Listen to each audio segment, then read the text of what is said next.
Hey folks, I'm Monji, that's Ryan, that's Dan, and we're going to talk to you about narrative gaming and Warhammer today. Obviously, narrative gaming in Warhammer is a really big thing with 9th edition Warhammer 40k, plus Titanicus and Horus Heresy, and a whole lot of Games Workshop's products focusing on narrative play, but what does that actually mean? What have you guys done with narrative gaming? So, I mean, I've actually kind of done the whole gambit as far as everything from a local narrative week to week, and also a tournament event that's held over 3 days. The narrative guys here in Texas do a great event, so go to that if you can. Terrain's amazing, the gameplay is amazing, and the missions are great. So I think I've kind of tackled everything, and of course just the campaigns out of the books. I've seen that before too. What about you, Dan? Besides narrative campaigns at LGS's, like the one that Monji put together, the last time I was ever in a narrative event was actually the third Battle of Armageddon. So it's been a bit. It's been a hot minute. Yeah. Well, because the first thing I ever bought was a White Dwarf in the 90s, and then I bought a second edition box like the week before third edition launched. Because, by the way, that's a habit. Like that's like my hobby, right? Is to buy the box before they get rid of the box. Anyway. So, I bought a third edition box and played third edition, and then right there at the end of third edition was the third Battle for Armageddon. It was like midway through, because that was before like the Tau and the... Yeah, it was before Tau, like Necrons were still a White Dwarf list. Yeah. Nice. And it was really super cool. Honestly, I wish there were more things like it, or we would kind of do like a retro event like that sometime.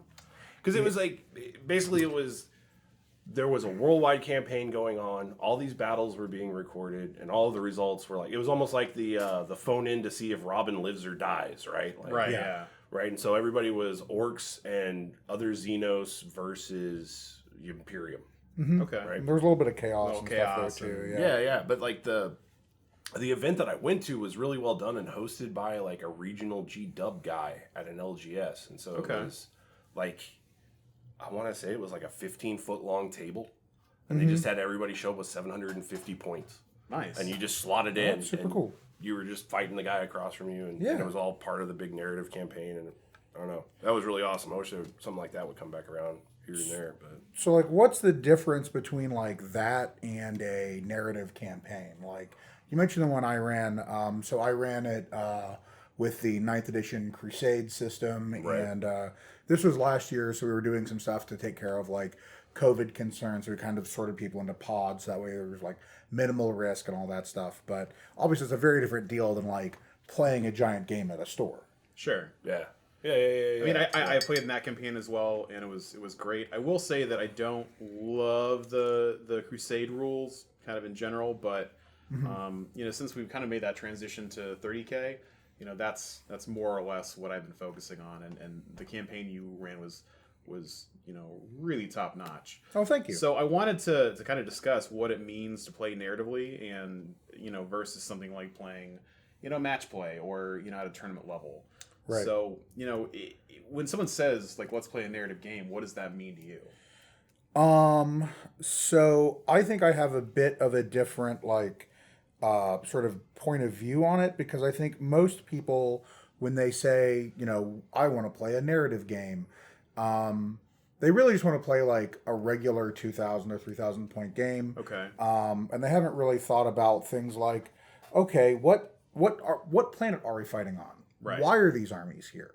Why did Sigismund show up to Sete Alpha 9 to the story Party aspect Rock today, right? Yeah, like if it, to me, like one of the reasons that my campaigns tend to go well or be received well is that I work with folks to really figure out what the story is. What are we doing here? What is the point? When I do signups, I take close attention to like, who signed up? What are they playing? What are their commanders? Are they running name characters? Are they making their own dudes? Like, and how do I take that and then make a story around it and make it something that's interesting to play? I think that's probably what feeds into 30K. I mean, not only is 30K just inherently narrative driven, a better system, if you will. Yeah, but yes, I want freaking robots with freaking lasers. No, man, I think 30K is better at the narrative because you have literally 80 some odd books to just pluck narrative from, right? Like, Yeah, I there's mean, tons of content creators out there right now that are doing like well, I read this one story and I really like it, so we're gonna reenact it on a giant table and film it. And I think that's 30K lends itself just inherently more to that kind of stuff, and it looks better and it feels better, and the rules of the game themselves are written more to coalesce with that.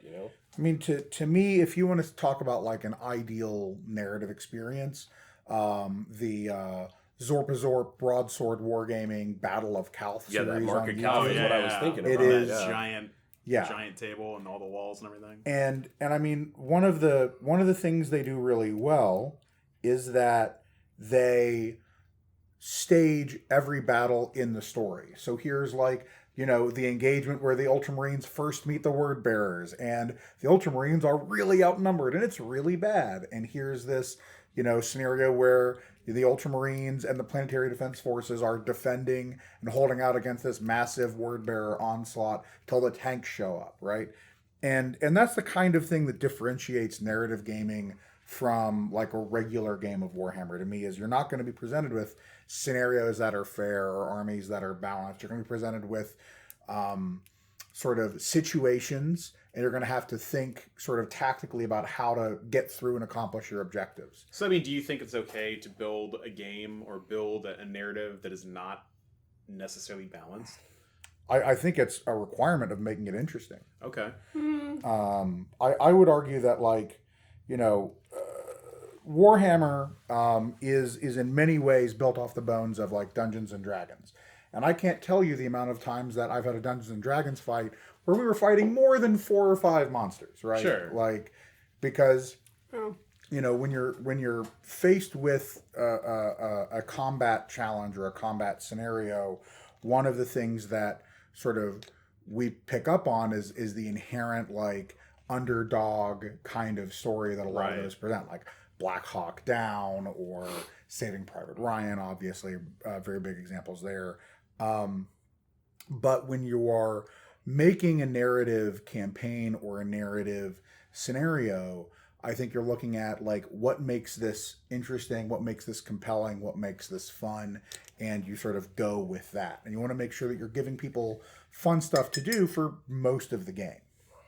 So I think it kind of comes back to what players are playing, what armies are there, and then build the narrative around that. Yep. And then progress into challenges that those players have to overcome. Yeah, correct. And give them moments to shine with an underdog scenario or something to kind of triumph over. Yeah, and I think this is the other really key situation. In sort of standard or more competitive Warhammer, it's fairly common for you to get like wiped off the table or lose badly, and you sort of move on to the next game. But to me, like a really good narrative game, players don't even really care who won or lost. It was about really cool moments they got to engage in, right? Right. Like when we had a bunch of loyalist world eaters fighting Angron at the campaign ending mega game. Did those guys die? Yes, they did. But they had this really cool moment of like standing up to their Primarch, and both World Eater players, the guy playing Angron and the guy not playing Angron, had a great time.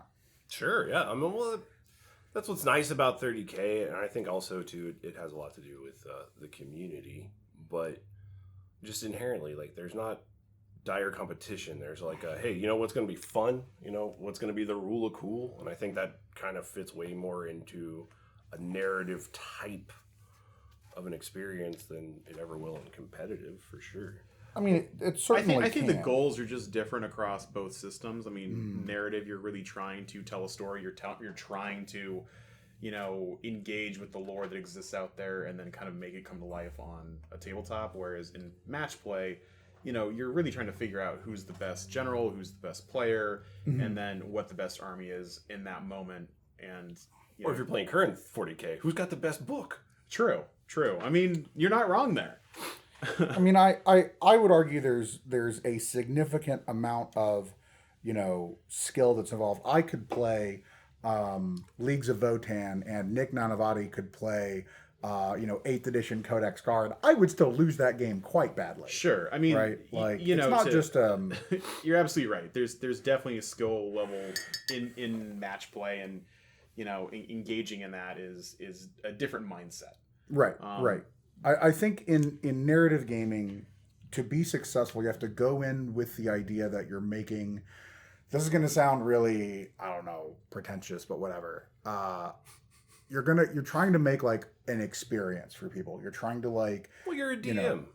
Yeah. I mean, that's that really pretty is accurate, the crux of it. Right? You're a DM. Yeah, narrative involves a guy who knows the story. Otherwise, the story doesn't work.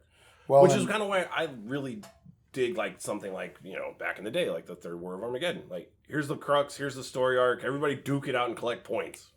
Right. It's definitely a thing. I feel like 9th edition Warhammer 40K has largely dropped the ball on. The narrative aspect of it. Yeah. When I look at like Dan, I started around early 3rd edition, Christmas '98, and first model.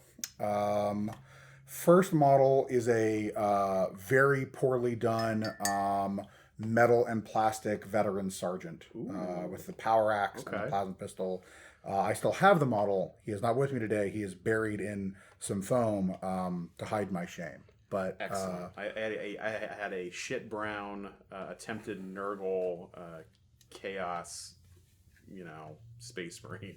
That was my first one. It was basically like a hand-me-down. Yeah. Well, since my first purchase was in fact my first miniature purchase was the entire 2nd edition starter box. Ooh, going big. Well, I split it with a buddy, so they really upsold you at that GW store, didn't they? It wasn't a GW store. Okay, it was an LGS. Where sure. I don't know if it was an LGS missing. Support the your F. LGS. If they weren't here, we wouldn't be.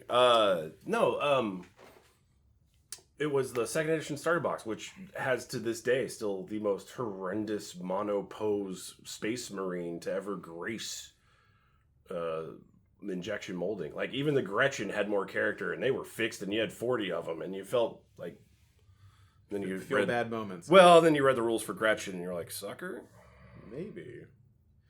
Yeah, Gretchen sucks. So, anyways, when it comes down to the campaigns themselves and the narratives, we were starting with the story. After you get the story put together, and you have a community behind you that wants to engage and play. What's next? I think the thing that a lot of campaigns really struggle on. I'm not going to pretend mine are more successful than others in this count, is like the week to week kind of cadence. I really firmly believe week to week is really the best way to go about it, because one, it keeps people invested in the campaign. I think when I've done sort of, we'll meet up once a month, or we'll meet up, every once in a while, we'll do the thing. Sometimes it works, but a lot of times you sort of just lose the plot of why you're here and why you're doing things a lot easier. Running week to week does have its own challenges, as people with like wife and kids and family obligations. That's a hard. I mean, the attrition is real over time. Oh yeah, for sure. But you can't, like, in my opinion, as an organizer, you can't do anything about like whether or not someone chooses to show up and plan the campaign or not. Like, that's not your responsibility ultimately. Right. I mean, you're trying to attract them, and you do that by having a good event, a well-organized event with a good story. Right. But at the end of the day, they need to put in like the barest minimum of efforts, right? Well, I don't know if I would phrase it as effort. I think I would phrase it as like commitment. Yeah. Okay. You're, if during the recent Horus Heresy campaign, I spent about $400 on terrain. I built and painted a lot of terrain, as well as painting my own army and painting like special characters and special units for various missions. I mean, anybody who's held an event or led an event will tell you that it is a thankless job that has little to no reward, other than the satisfaction you get out of hosting it yourself, and then of course the monetary side of it is you're not going to get reimbursed for anything. Yeah. Right. I mean, TLDR, if your DM has wife and kids, you're playing once a month. Right. Right. Yeah. But I really do feel like, for me, all I ask is that people like show up and have a good time and really like buy in and do cool stuff with their models. Like, have a great time is the whole point of doing it. One of the things that I think genuinely did make me frustrated with the campaign that I ran recently for the launch of Horus Heresy was I put in a paint requirement, because to me, Horus Heresy, if you couldn't tell, is about painting models. We're going to bring up the paint requirement. Yeah. I mean, it's a limiting thing. Like, I had a lot of people who said they couldn't do it because, the paint. Because of the paint requirement. And the requirement was, basically base your models and base coat them. And I had people who were genuinely like mad at me. Sure. About having that requirement. Now, I'm not going to name names, but those people are also genuinely mad anytime anybody makes a requirement on how they're supposed to have their fun. True. I mean, I'm always out more the merrier, because it gives you opportunities to play against other people. But at the same time, like, if your squad of dudes is just coming in like primered barely, or like raw plastic, like, for me, as a narrative player or casual player, like, half of the fun is the immersion, right? And I think you lose that if people are showing up with like... I totally get it, yeah. If you've been dealing with the same guy for 10 years in your group, and he's shown up with the same doo-doo brown Imperial Guard outfit, and he doesn't want to show improvement, chances are, like, why is that guy still around for 10 years? I don't even care if they, like, the painting is poor quality, but, like, help me out and throw 3 colors on it and, like dip it in like basing. That's what I meant. Like, I mean, it's straight up like grab them on the base, dunk them in the doo-doo brown, and it might be doo-doo. Like, there they are. Yeah, like the thing that I think it boils down to, you're crafting an experience, right? And it's okay to be like, this experience, it means that you've got to have painted models. Maybe I'll run a campaign, when the 10th edition 40K starter box hits, and we won't have paint requirements because it's going to be a build and grow army, and it'll be a different sort of vibe. But for Horus Heresy, to me, like, this is an army that you're going to have, it was what, a decade between editions? Right, so, this is an army that you're going to have for a while. Yeah, you should like show it a little bit of love. No, I totally get that. I think the problem is if you're going to have a launch campaign and you're expecting people to buy launch boxes, and then you want them to have like maybe the guts of those launch boxes painted within like 2 weeks. Oh, sure. Yeah. But I mean, that's why I had like, I think it was 6 or 8 weeks from launch of the box to when my campaign started. True. Because I put myself under the same restriction too. But then you didn't show up with like stuff. So. I don't know. I mean, I think my problem, well, I shouldn't say my problem. I think one of the issues that the 30K launch had, if it had one, because it's been pretty darn flawless, but the 30K community, right, was chock full of yahoos that were buying $150 black books so that they could figure out this one obscure resin model that they would put on the table for the rule of cool. And then when they launched the next edition, like, I mean, we had a guy in that campaign that was like, well, till the PDF comes out, I'm not going to play because I can't use my Legion Basilisks. Like, right. I mean, people have a budget and they have a limit on what they can bring to field, but if you're playing at 500 points, like, I'd hope you can just throw together like a tac squad and like. No, I get it. I get it. And why can't HQ? Right. No, I mean that's my thing. I mean, there's always going to be the troll at the LGS that's like, I'll play the narrative campaign, and then they show up with the uber minch something or another, and you're like, oh god, I can't. Well, and that's where I really want to emphasize, like, the sort of experience part of it is key, right? It's okay to have standards. It's okay to like see a guy who's going to come in with March of the Ancients or whatever, and this is my 1,000-point March of the Ancients, like dreadnought. That's really what you've called it, March of the. No, that's the Rite of War. No, it's Fury of the Ancients. But I love March of the Ancients. That's way better. That makes armored spear tip. It makes it sound like King Leonidas is okay. It makes it sound like King Leonidas is a contemptor. Like, this is Ryza. Like, right. The all dreadnought thing, right? We know, like, is there a scenario you could run all dreadnoughts? Yeah. Is it a like slow grow narrative league? Bro, probably not. Like, that's probably not cool. No, but you know what a great campaign would be is to recreate Titan Death, but with only dreadnoughts. If you want to do that, feel free. I'm just saying that'd be a good battle royale. Like, It's true. So, I mean, just to kind of bring this thing to a kind of a natural conclusion, if you will, do you have anything you would change about how you ran the campaign or things you would do differently? Yeah, I think I would definitely, in hindsight, we spent a lot of time on stuff that not a lot of players bought into. Okay.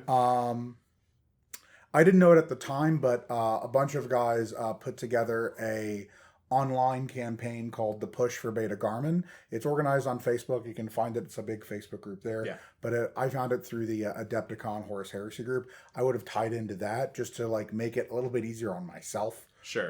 Because they, I assume, had missions and rules and... Theirs is purely just like run whatever you want, but you've got to run non-named characters. Because you've got stories about your own army that you're doing. Right. But they would set up like the battle zones, and they would set up like what you're putting your sort of your points to, like the old Armageddon campaign. It's super cool. It's still ongoing. If you're into Horus Heresy and you want to give your games a little bit of stuff, definitely recommend checking that out. I think I would have tied into that. I would have given myself more time to make missions and fun scenarios. That always takes more time than I think it will. Right. And the ones we had ended up being really fun. Like But the orc also... The orc one was very good. Oh yeah, we the orc death race that was interrupted by some warring space marines. I had a lot of fun with that one. We had a really fun The orcs wanted to get in on it. rescue the dignitary mission where they had to clear the landing strip. One squad had to carry like a guy through the scenario, keep him alive, and then get him on the transport so they could win.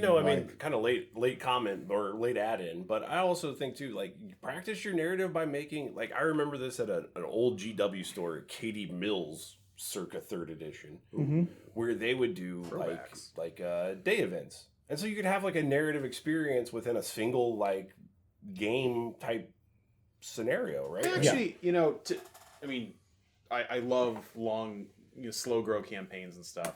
But there is something to be said about having like a 3-day campaign over a weekend, and you just show up 3 times, and the immersion is really intense, but also really quick. And then you're done. If you and this was I'm always sad because GW used to do the coolest things that no one does anymore, right? And that upsets me. But no, this thing was like a chariot race.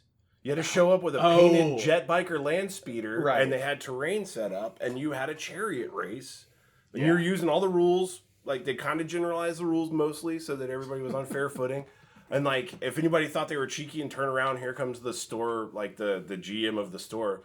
No, my pretties, you will go the right way. And, like, whips out, like, a resin giant shadow, like a, oh, God, it was like a shadow. Something. It was a shadow blade or something like that. Like, no, you will go the right direction or I will erase you from existence. I mean, and that's a 2-3 hour thing that is a narrative campaign in and of itself in a weird way. Like, in my mind, the limit, in my mind, there's a difference between like a narrative campaign. Sure enough, campaign's the wrong word. Event game. To me, that's an event game. We're going to show up because like full-size Titanicus at Adepticon is an event game, right? There is a story, but the reason showing up there is because it's big robots shooting each other, you get to play all the big stuff you never get to play. Right. Because guys that took out mortgages to have their army built enjoy taking off their shoes and rolling big dice. As someone who took out a mortgage to get his army built. Yes. As a fellow mortgage hammer person, I don't find a problem with that at all. But yeah, I mean, ultimately, when you're working on whether it's a narrative game or a campaign, the important thing, I think of the experience that you want to have, think of the story you want to tell, think of the players that you want to be involved in the campaign. Once you sort those sort of really big questions out, you're on the road to a really good event for sure. Yeah, awesome. For sure. Well, I appreciate your insight, and the campaign was very well run. I appreciate that. And I know Dad and I both had a great time with that. So yeah, I'm sad I could not attend more. Wife and kids. Yeah. Got wife aggro. But you were not the only person. I know. There was a lot of us that were just looking at each other sad. Like, you too? Yeah. No, you guys were in Discord in like the that's right. There is a dad room in Discord for sure. Right. So, anyways, I'm Ryan. This is Monji, and of course, Dangerous Dan. And we're going to sign off from the Bulls basement here in Austin, Texas. All right. See you next time, everybody. Deuce.